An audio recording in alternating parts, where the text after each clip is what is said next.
Morning from Galilee. This is Amir Salfati. It's 5:30 a.m. here. I'm on my way to work, but so many people wrote me and asked me if I can give you a short update on what was going on with the situation on the Gaza border. So it all started basically on Friday when there were the usual demonstrations of Palestinians on the Israeli-Gazan border. You have to understand that the Gazans are in desperate situation. They don't have enough electricity for more than a few hours a day. Their governments are corrupt. The millions are being used for terror tunnels. Their president is purchasing new aircrafts, new private jets. And these people are desperate. So they come and demonstrate on the Israeli border. And under this guise of demonstration, what they did was they planted an explosive device and attached it to a flag, knowing that the Israeli patrol will eventually get to that flag, and that's when they will detonate it. And sure enough, Saturday, which is yesterday, it's still Saturday in many of your countries right now. An Israeli patrol around 3:30 p.m. was approaching that flag, and in the attempt to remove the flag, the explosive device was detonated, and 4 Israeli soldiers were wounded, 2 badly, seriously wounded, and 2 lightly wounded. They were flown in helicopters to the hospital. But as usual, when Israel is being attacked, Israel retaliates on the spot. We don't even wait. They have to understand that there are consequences to their actions. And we attacked a Hamas observation point and a watchtower. And later on, we attacked 6 more targets. Amongst them there was a terror tunnel that, Israel developed a new system. We already know where they dig the tunnels and when they're about to cross to the Israeli side. This time we decided not to wait for them to cross to the Israeli side. The terror tunnels begins actually in the heart of residential communities. In other words, they are digging tunnels right surrounded by kindergartens and schools and houses, knowing that if Israel were to retaliate, then there will be casual and fatalities all around, and Israel can be blamed for it. Well, we destroy that tunnel alongside with some other targets, such as a weapon factory and a training camp and other things. And in Hamas, for the first time in the last months or so, admitted publicly that they fired anti-aircraft fire at the Israeli F-16s. And the reason why they did that, they normally try to stay away from giving any public some public announcements such as that. But there is a wave around the area in the wake of the shooting down of the Israeli F-16 by the Syrian SA-5 rocket.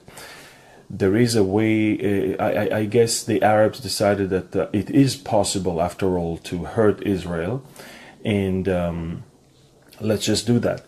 Now, you understand that obviously it was a problem when a Syrian rocket explodes next to an Israeli aircraft and causes it to crash. But there is no way you can win a war for the last at least ever since 1982 without any damage or any casualties. In fact, the fact that we never had any incident like that since 1982 or 1983, it is already something quite remarkable. But when you are always on the losing side, you will hold on to the little tiny victories, such as the shooting down of the Israeli plane, and you will create a an ethos, some sort of a great story of wonderful victory. And so now every little Arab pulls a gun and shoots into the sky, and he wants to be a star, just as and shooting down Israeli planes, just as the Syrians did.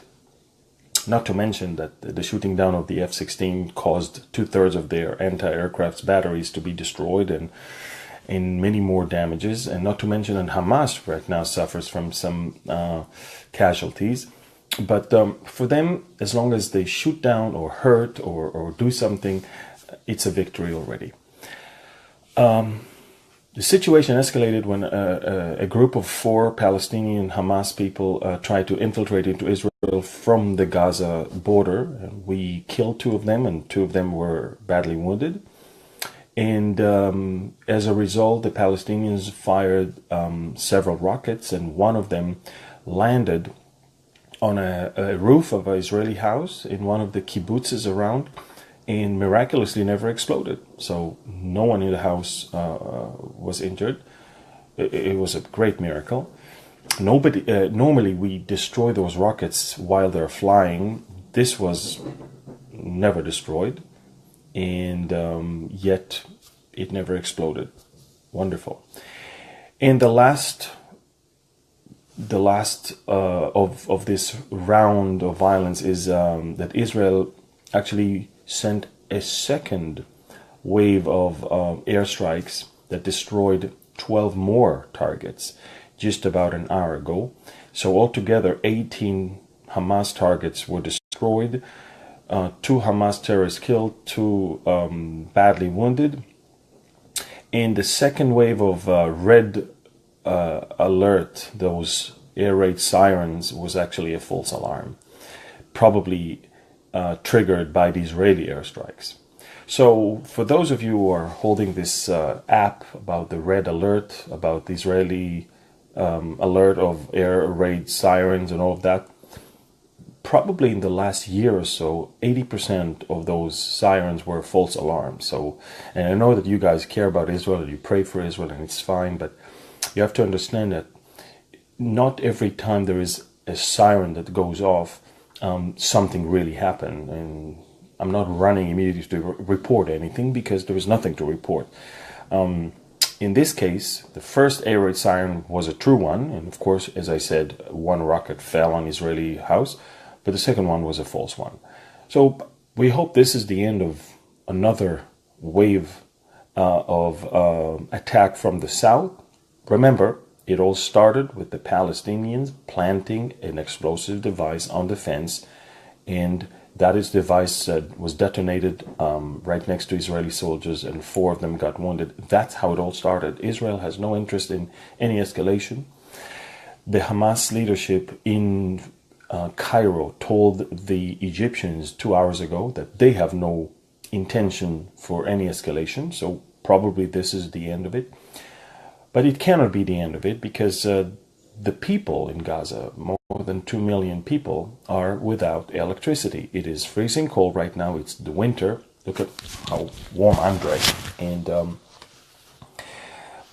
instead of getting the money to pay for electricity and to buy electricity, such as a normal country does, they just build terror tunnels and terror facilities and buy themselves luxury airplanes. So I guess when America decided to cut their budget to the United Nations Relief and Work Association, which means indirectly Palestinian people who pretend to be refugees, the Germans picked up the ticket, and so there will always be someone who is going to fund them, cause them not to work, cause them to prefer terrorism, and cause them to be always the underdog, and always to cry for help. It's about time that they take their future in their hands and they start taking care of themselves. When Israel pulled out of Gaza in 2004, we left for them all of our greenhouses and all of our agricultural facilities and everything. We wanted them to do something with it. All they did is turn them into terrorist training camps and launching pads for rockets fired at Israel. So, It takes two for a tango. If they don't want to be helped, then no one can help them. I believe that Palestinians are very frustrated with the fact that nobody helps them continuing that same rhetoric of Israel is the problem. People understand that in the bigger picture in the Middle East, Iran is the problem. People understand that even now this wave of terrorism was instigated by Iran. You have to understand the Iranians funneled and channeled millions of dollars to the Gaza Strip so the Hamas will start some problems with Israel and embarrass Israel. The Iranians are engaged in an effort to destroy Israel, period. The closer they get physically, the more real it is for us. And this is why we intend not to allow them to entrench themselves in Syria or Lebanon. When it happens, we act. And with Gaza, we've been watching that happening, and we're acting upon it. So this is basically what happened over the last 12 hours or so. It started with the explosion, continued with Israeli retaliation, continued with the Israeli airstrikes, followed by their rocket, followed by another Israeli airstrikes, and their attempt to infiltrate through the fence. This is it. Not too serious. We're used to it. We hope it will not escalate into something bigger. We hope that a war is not, as usual, their solution for a problem. And we still keep our eyes on Damascus. We keep our eyes on Syria. We truly understand that this place is now a place of almost 10 different wars fought simultaneously on Syrian ground. There's the war between the Kurds and the Turks. There's the war between other Kurds and the Bashar al-Assad people. There's the war between the rebels in the south. There's the war between ISIS and the rest. There's the war that the Russians are helping the Bashar al-Assad in the suburbs of Damascus. There's so many mini wars in Syria right now. And in between, Iran is trying to take advantage of the situation and enrich its presence in Syria.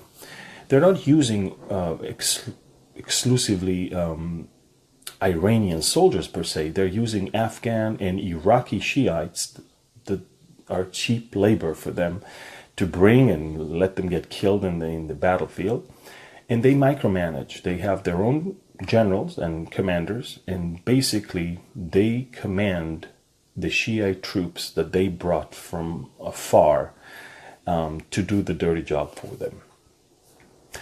This is it, guys. Again, I'm not that concerned about the Gaza Strip at all. And I've been saying for the longest time, the Palestinians are not an existential threat on Israel. Nowhere in the scriptures I see a Palestinian state. I do see an effort of the world to divide Jerusalem and to divide the land of Israel. We know that the Lord will judge any nation that did that, according to the prophet Joel, chapter 3, verses 1 and 2.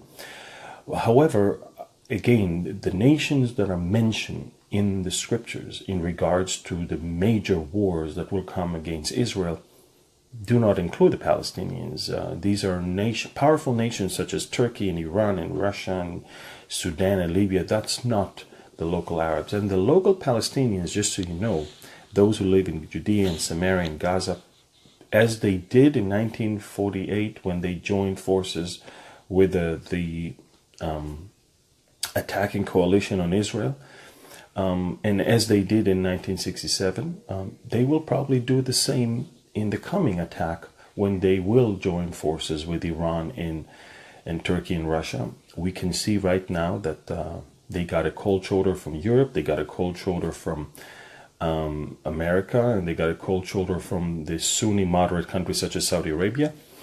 And the Palestinians right now run into the open arms of Turkey and Iran. We see that happening every day. So I'm not surprised if when that attack will take place, Palestinians will take that side. But again, by themselves, They're not a threat. If Israel wanted, we could have destroyed them, probably long ago and within a few hours. We want to live in peace with them, next to them, and not instead of them. They don't want to live in peace with us, next to us, but instead of us. The Bible says in Psalm 120, long I want to live long, or dwell long in peace with the people around me. But when I'm for peace, they are for war. Peace is the most common word in the Israeli songs, in the Israeli books, in the Israeli literature. We want peace. And the Israelis, in their quest for peace, are going to do a fatal mistake of even following the Antichrist. But the other side is not into peace. The other side is into piece by piece. The other side is still, they live in denial. They live in, complete fantasy that one day the whole land of Israel will be theirs. Palestine for them is not the West Bank. Palestine for them is not Gaza. Palestine for them is the entire land of Israel. And for them, Joppa and Haifa and Tiberias and Tel Aviv, these places are theirs. They think it's a joke to only think that they will be satisfied with the West Bank and Gaza. They will not. So that's a little short update on what happened. Thank you for all your prayers, all your support, and I'll keep you updated if there's something serious that is going on. Again, keep your eyes on Damascus, keep your eyes on Iran, keep your eyes on the very bleeding, humiliated Russian bear right now. They're losing people, they're losing money, and they're losing control over many parts of Syria. And they cannot afford that. And so, if anything, Israel should fear more of what Russia is feeling right now and not what the Palestinians are feeling right now. So again, these are the things we need to keep our eyes on. And if something happens, I'm your boots on the ground. I will definitely update you. Sometimes I don't update immediately because I'm waiting for things to develop. So there will be substance and more clarity in my reports, knowing that these type of situations are back and forth for hours. I waited until things will calm down and then I just reported that. But again, if there is something else that is going to happen and I think you need to know, I will definitely report that. I'm on my last 2 days with Governor Huckabee, and then I'll be home for a few days, and from here continue to 2 more tours of churches that I've been guiding and leading their Israel tours for many, many years. Grace Chapel from Leapers Fork, Tennessee, and Calvary Chapel of East Anaheim from Southern California. So I'm looking forward to those, and and I'm also looking forward to spending some time home right after them with my little boy, and have Passover here in Israel. I'm planning on shooting several of my messages in Greece and Turkey, and I will keep you updated on those and when they will be released. I'm very excited about that. I'm hoping also to go to Jordan and record a message on the tribulation from the area of Petra. And if possible, God willing, I will also go to Egypt and record a couple messages there to give clarity and understanding on what happened during the Exodus and what is going to happen also in the future with Egypt, according to the prophet Isaiah and to the prophet Zechariah. Egypt is a prominent player in the end times, and I think it's very important that all of us will understand that. Apart from that, I released my tour plan for 2018. I'll be visiting close to, I think, 13 different countries. And bear in mind, January I already visited 2 of them, in the Philippines and in United States. but I'll be visiting new countries such as South Africa, Switzerland, Romania, Austria, and even Slovenia. So I'm very, very excited about those. I'll be returning to Canada. I'll be returning to other countries. And by the way, sorry, Kiwis, I will visit New Zealand this time as well. So thank you again. God bless you from Galilee. It's very stormy outside. It's been raining almost for non-stop for 48 hours, which is a great blessing for us. We really need that rain.